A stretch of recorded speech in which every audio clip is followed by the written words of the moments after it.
കാണൂ നിങ്ങളുടെ ഇഷ്ട പരമ്പരകൾ എക്സ്ക്ലൂസീവായി സൺ നെക്സ്റ്റ് ആപ്പിലൂടെ തികച്ചും ഫ്രീ ആയി. ഇപ്പോഴേ ആപ്പ് ഡൗൺലോഡ് ചെയ്യൂ. അവരുടെ ആഭരണങ്ങളൊക്കെ തൊട്ടു നോക്കാൻ നിങ്ങൾക്ക് എന്താ അവകാശം? അച്ഛനൊന്നും മിണ്ടാതിരുന്നേ, ഇതവരുടെ അഹങ്കാരമാണ്. ഓ കാർത്തു, ഞാൻ പറഞ്ഞു നിന്നോട്. ചേച്ചി, നമ്മൾ അവരുടെ അടിമകളൊന്നുമല്ല. നമ്മൾ പണിയെടുത്തിട്ടല്ലേ ജീവിക്കുന്നത്. മിണ്ടാതിരിക്കാനല്ല ഞാൻ പറഞ്ഞത്.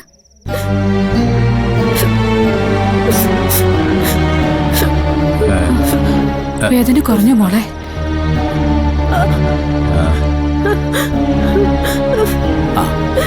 എന്താ സാറേ? അല്ല, എന്തു പറ്റിയ കുട്ടിക്ക്? അത് അവള് തെങ്ങുംതോപ്പിലൂടെ നടക്കുമ്പോ മുട്ടുകുത്തി ഒന്ന് വീണതാ. അല്ല, കാർത്തു പറയുന്നോണ്ട് എന്താ കുഴപ്പം? സാറേ, അവള് വീട് വൃത്തിയാക്കാൻ ചെന്നപ്പോ സാറിന്റെ സഹോദരിമാരുടെ ആഭരണങ്ങൾ കണ്ടു. അവളതൊന്നെടുത്ത് നോക്കിപ്പോയി. അതിനവര് രണ്ടുപേരും കൂടി അവളെ പിടിച്ച് മുട്ടുകുത്തി നിർത്തിയതാ.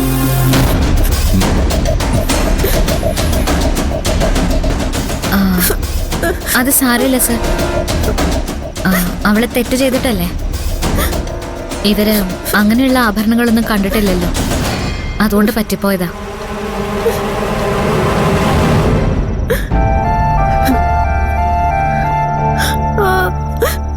എനിക്ക് എന്താ നിങ്ങളോട് പറയേണ്ടതെന്ന് അറിയില്ല. അതാ എന്റെ കുടുംബം. അവർക്ക് ഇങ്ങനെയൊക്കെ പെരുമാറാനേ അറിയൂ. അവര് വലിയ പണക്കാരാ. അവരുടെ കണ്ണില് പണക്കാരൻ മാത്രമാണ് മനുഷ്യൻ. ബാക്കിയുള്ളവരൊക്കെ, നിങ്ങളൊക്കെ വെറും കീടങ്ങളാണ്.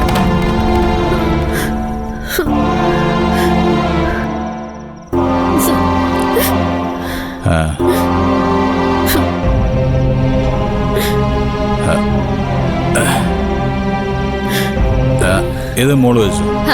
അയ്യോ വേണ്ട സർ. ഞാനിത് മനസ്സറിഞ്ഞു തരുന്നതാ. എന്നാലും വേണ്ട സർ.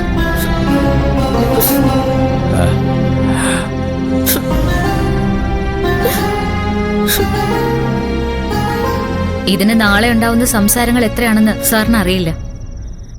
സാറിന്റെ വീട്ടുകാരുടെ കണ്ണില് ഞങ്ങള് കുഴപ്പക്കാരാ, മോഷ്ടിക്കാൻ ശ്രമിച്ചവരാ. ഇതിൽ കൂടുതൽ അപവാദങ്ങൾ താങ്ങാൻ പറ്റില്ല സർ. സാറ് പോയിക്കോളൂ.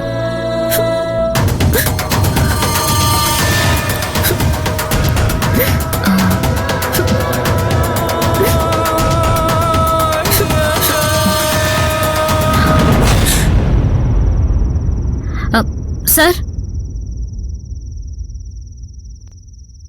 ഇതറിഞ്ഞതിന്റെ പേരില് സാറിന്റെ സഹോദരിമാരോട് വഴക്കൊന്നും ഉണ്ടാക്കരുത്. ഞങ്ങളുടെ അപേക്ഷയാണ്. ശരി, ഞാൻ പോട്ടെ. ഇന്നിനിപ്പോ എത്ര കൾ കുടിച്ചാലും ഞാൻ ഉറങ്ങില്ല. ഈ അവഗണിക്കപ്പെട്ടവരുടെ മനസ്സിന്റെ വേദന എനിക്ക് നന്നായിട്ട് അറിയാം. ചിലപ്പോ എന്നേക്കാൾ നന്നായിട്ട് ആർക്കും അറിയാൻ പറ്റില്ല.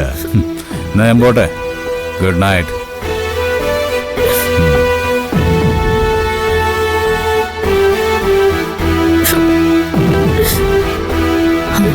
ഇതൊരെണ്ണം മാത്രമേ കൂട്ടം തെറ്റി ജനിച്ചുള്ളൂ.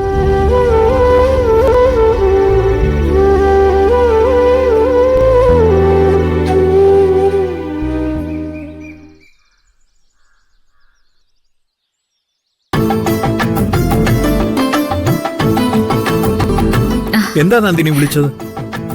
സർ, ഇവിടെ ഒരു തെങ്ങുണ്ടായിരുന്നു. കഴിഞ്ഞ മാസം അത് വീണുപോയി. പകരം നടാനുള്ള തൈ വാങ്ങിച്ചിട്ടുണ്ടായിരുന്നു. സാർ ഇവിടെ ഉള്ളത് കൊണ്ട് അത് സാറിന്റെ കൈകൊണ്ട് വയ്പ്പിക്കാന്ന് വിചാരിച്ചു. അതിന്റെയൊക്കെ ആവശ്യമുണ്ടോ? നിങ്ങൾ തന്നെ നട്ടാ പോരെ? അല്ല സർ, ഞങ്ങളുടെ ഒരു സന്തോഷ. ഈ തെങ്ങുംതോപ്പില് സാറ് വെച്ച തെങ്ങുകൾ ഒരുപാടുണ്ട്. അതൊക്കെ കായ്ച്ചു കിടക്കുമ്പോ അച്ഛൻ പറയും സാറിന്റെ കൈതൊട്ടതിന്റെ ഐശ്വര്യമാണെന്ന്. സുദേവന് പിന്നെ നാവ് നിറച്ച് നല്ല വാക്കുകൾ മാത്രമല്ലേ ഉള്ളൂ. ശരി, വെച്ചേക്കാം. മോളെ, നീ കൂടെ ഒന്ന് പിടിക്ക്. എനിക്കിതൊന്നും പറ്റില്ല. പറ്റില്ല എന്ന് പറഞ്ഞ് മാറി നിൽക്കാൻ എളുപ്പമാണ്. ചെയ്തു നോക്കണം.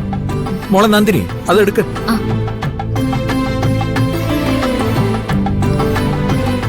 പിടിക്ക്. ഞാനോ? നോക്കി നിൽക്കാതെ പിടിക്ക്.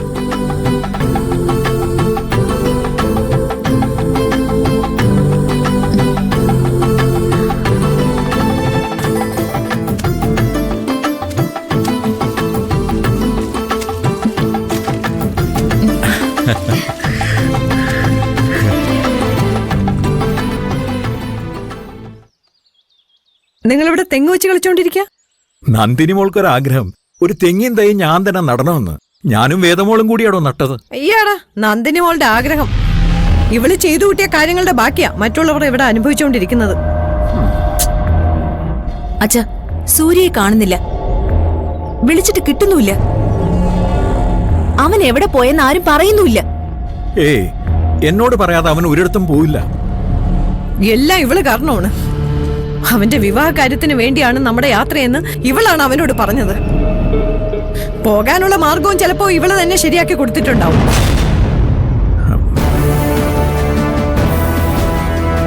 എടോ, താൻ വാ, നമുക്കേ ഇവിടെ എവിടെങ്കിലും പോയി അവനെ അന്വേഷിച്ച് കണ്ടുപിടിക്കാം. അതിനിടയിൽ കുറ്റപ്പെടുത്താനുള്ള ആളുകളെ കണ്ടുപിടിക്കണ്ട. ഞാനും അന്വേഷിക്കാം. ഇവിടുത്തെ വഴികളൊന്നും നിങ്ങൾക്കും അധികം പരിചയമില്ലല്ലോ. ആ, ശരിയാണ്. നിന്റെ വഴികളൊന്നും നമുക്ക് പരിചയമില്ല. ദേ, നീ ഒരു കാര്യം ഓർത്തോ, എന്റെ മകൻ ഇവിടെ നിന്നെങ്ങാനും തിരിച്ചു പോയിട്ടുണ്ടെങ്കിൽ, ഞങ്ങളുടെ യാത്രയുടെ ഉദ്ദേശം നടന്നിട്ടില്ലെങ്കിൽ, നീ നിന്റെ ഈ കുടുംബവും കണക്ക് പറഞ്ഞേ പറ്റൂ. വരുന്നുണ്ടോ?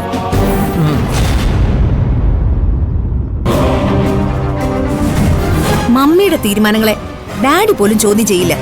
നിന്റെയൊക്കെ സഹവാസം അവസാനിച്ചെന്ന് തന്നെ തോന്നുന്നു. വാടി.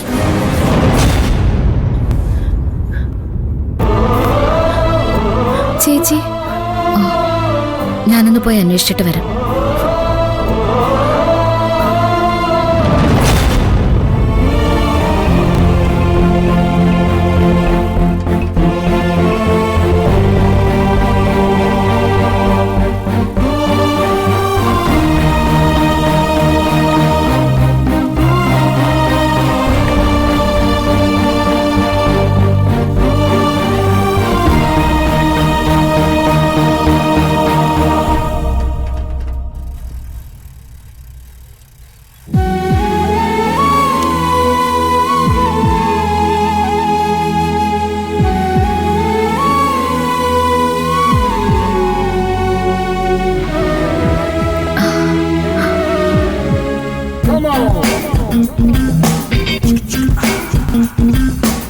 ചേട്ടാ, ദേ ഒരെണ്ണം.